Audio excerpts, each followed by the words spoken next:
Olá, vamos agora estudar sobre o princípio da legalidade. Este conteúdo ainda faz parte do estudo dos princípios relacionados ao fato. Vamos então aprofundar este conhecimento. Boa aula! Olá pessoal, vamos então retomando. Nós estamos analisando os princípios penais fundamentais. Vimos um primeiro grupo de princípios penais fundamentais ligados ao direito penal. Ali nós enfrentamos o princípio da exclusiva proteção aos bens jurídicos, o princípio da intervenção mínima, dentro dela a fragmentariedade e a subsidiariedade, o princípio da adequação social e o princípio da insignificância. Vimos também a teoria do garantismo penal de Luigi Ferraioli. Começamos um segundo grande grupo de princípios relacionados ao fato que é praticado pelo agente.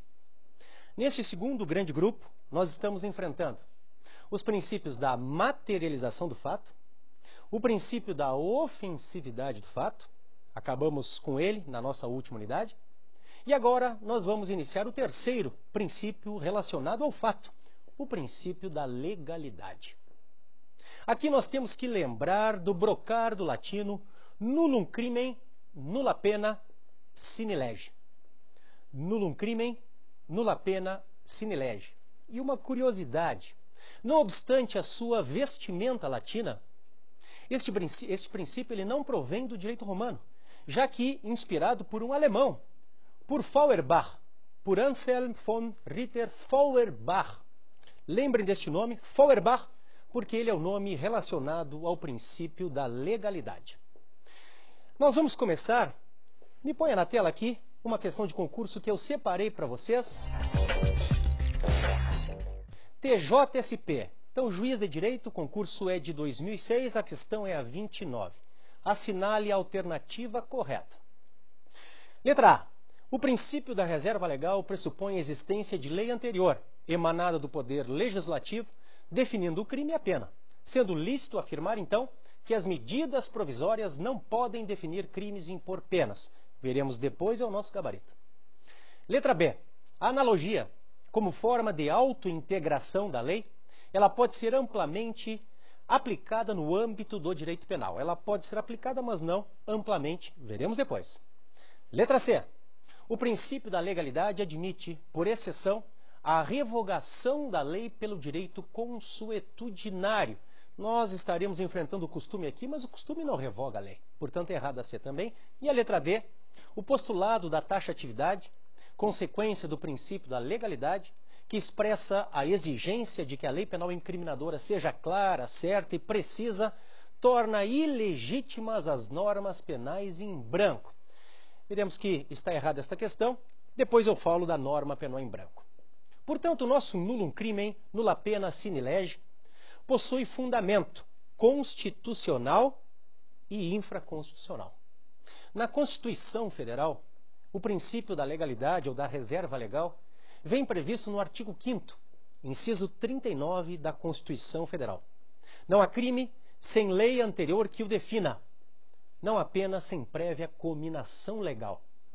Vejam que está no artigo 5º da Constituição. Portanto, nós estamos diante de um direito fundamental, de uma garantia individual. Aliás, o professor Ferraioli, Garantismo Penal, diz que este é o princípio reitor.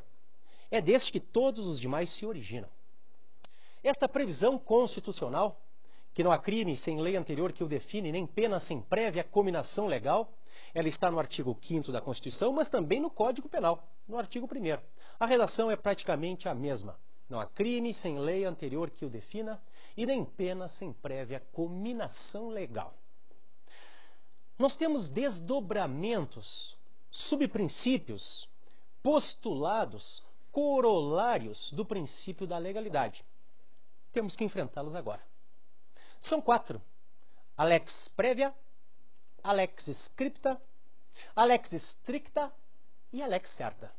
Então o nosso raciocínio a partir de agora é sempre o mesmo. Nullum crimen, nulla pena, sine lege. Nullum crimen, nulla pena, sine lege prévia. Nullum crimen, nulla pena, sine lege scripta. Nullum crimen, nulla pena, sine lege stricta. E nullum crimen, nulla pena, sine lege certa.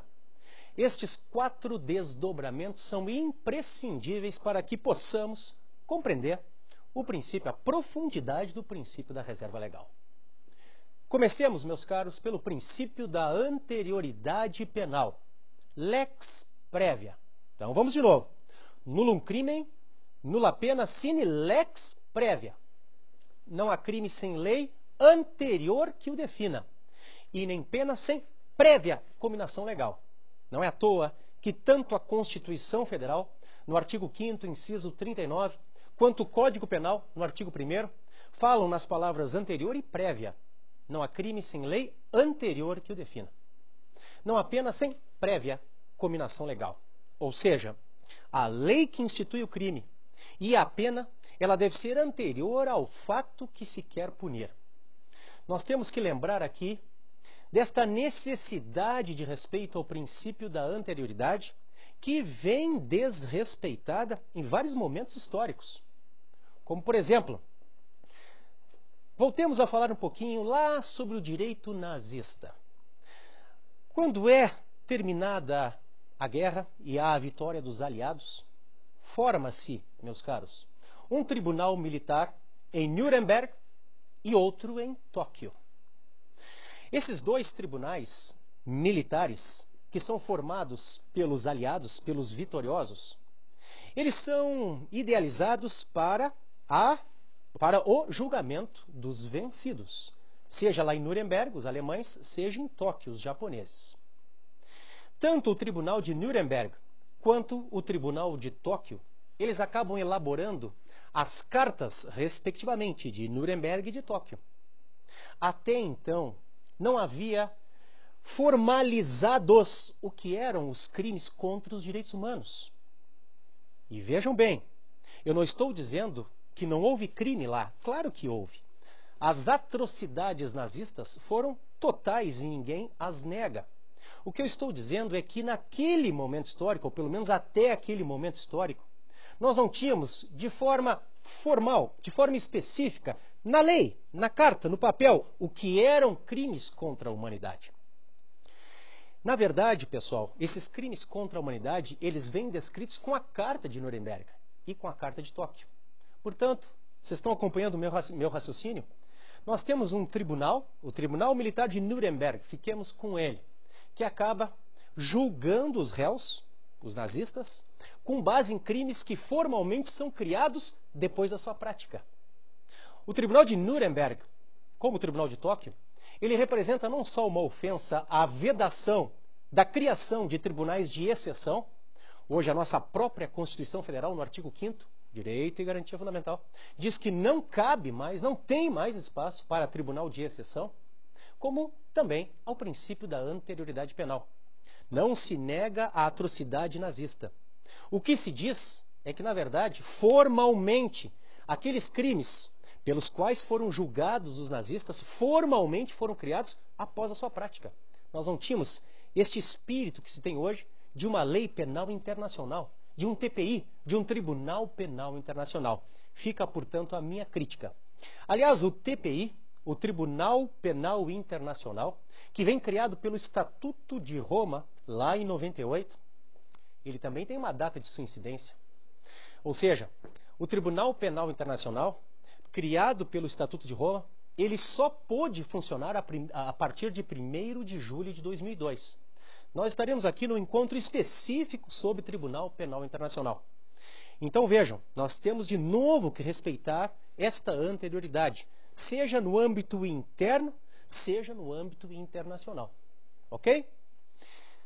Vamos ao segundo postulado, ao segundo desdobramento. Falamos há pouco da lex prévia, o princípio da anterioridade penal. Vamos falar agora da lex scripta, da lei escrita. Então, sempre aquele raciocínio.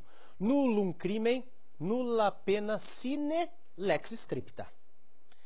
Este segundo desdobramento nos diz não ao costume, a inadmissibilidade dos costumes para criar crimes ou cominar penas. Somente a lei, meus caros, pode criar crimes e definir sanções penais. E disso resulta lógica a proibição de invocação do direito consuetudinário, do costume, para a fundamentação ou o agravamento da pena, como ocorreu lá atrás, no direito romano e no direito medieval. Agora atenção, o costume ele não está totalmente abolido do âmbito penal. Ele possui uma grande importância para a elucidação do conteúdo de vários dos tipos e constitui uma verdadeira fonte do direito. Quando nós entrarmos lá na teoria da norma, mais para frente, nós estaremos analisando o costume como fonte, uma fonte formal do direito penal. Ele é muito importante. Mas o costume, o interpretativo, o que ajuda a esclarecer o conteúdo da norma, o costume que é chamado integrativo, que preenche lacunas, não o costume negativo, o costume que é usado para criar o crime, o costume que é usado para piorar a vida do réu, aumentando a pena. Esse tipo de costume é vedado no penal, ok? Nós, portanto, podemos utilizar o costume desde que ele não venha contra o réu. Ele pode ser utilizado para auxiliar a nossa interpretação ou até a integração da lei penal, nunca para criar crimes e combinar penas. Bom, pessoal, vamos trazer de volta aquela questãozinha de concurso que nós colocamos lá no início. Vamos voltar aqui para a tela. O concurso é Juiz de Direito do Estado de São Paulo, concurso 2006 e a questão é a 29. Assinale a alternativa correta. Letra A. O princípio da reserva legal pressupõe a existência de lei anterior, emanada do Poder Legislativo, definindo o crime e a pena, não sendo lícito afirmar, então, que as medidas provisórias não podem definir crimes e impor penas. Este é o nosso gabarito. Aí está a lex prévia. Não há crime sem lei anterior que o defina. Nós temos que pensar aqui em lei em sentido estrito, lei ordinária ou lei complementar, como nós veremos depois, quando nós entrarmos lá nas fontes do direito penal e propriamente no estudo da lei e da norma penal, ok? A medida provisória, ela não pode criar crimes. Há uma vedação constitucional em relação a isto. Artigo 62, parágrafo 1º, letra B da Constituição Federal. O gabarito, portanto, é a letra A. A letra B da questão diz assim: analogia como forma de autointegração da lei, está correto, pode ser amplamente aplicada no âmbito do direito penal. Não, está errada esta assertiva, por quê? Embora nós possamos trabalhar com analogia em direito penal, não é toda e qualquer analogia que pode ser trazida. No direito penal, por exemplo, não se admite a chamada analogia in malam partem, aquela analogia que vem para piorar a condição jurídico-penal do réu, como nós veremos logo a seguir. É o próximo desdobramento, com a lex stricta, a lei estrita. Portanto, meus caros, está errada esta assertiva letra B. A letra C nos diz assim: o princípio da legalidade admite, por exceção, a revogação da lei penal pelo direito consuetudinário, a revogação da lei penal pelo costume. Assertiva que está errada também. Vocês imaginem, pessoal, que em um determinado segmento social, aqueles moradores daquele segmento social, todas as manhãs antes do trabalho, eles passem lá no bar do seu Zé e apontem o jogo do bicho. É um fato normal dentro daquele segmento social. Nós podemos dizer que este hábito, que este costume, revogou a contravenção penal do jogo do bicho? É claro que não. O costume, portanto, ele não tem força para revogar a lei penal. Lei penal, meus caros, é só revogada por lei penal. Artigo 2º, parágrafo 1º da LIC, da Lei de Introdução ao Código Civil. Lei penal só é revogada por lei penal.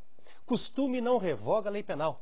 Nem decisão do STF dizendo que é inconstitucional.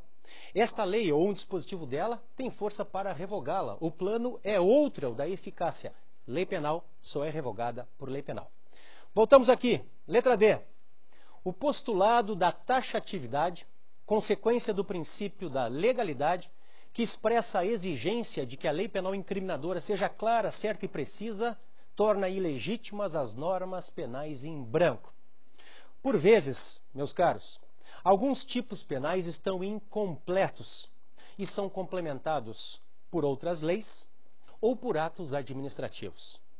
Quando nós chegarmos um pouquinho mais na frente, no estudo da teoria da norma penal, eu estarei enfrentando com os senhores a norma penal em branco, a homogênea, a heterogênea e aquela terceira classificação das normas penais em branco ao avesso. Esta matéria tão importante para os concursos. Por ora, fiquemos assim. Esta assertiva letra D, ela também está incorreta. Porque se admite a norma penal em branco.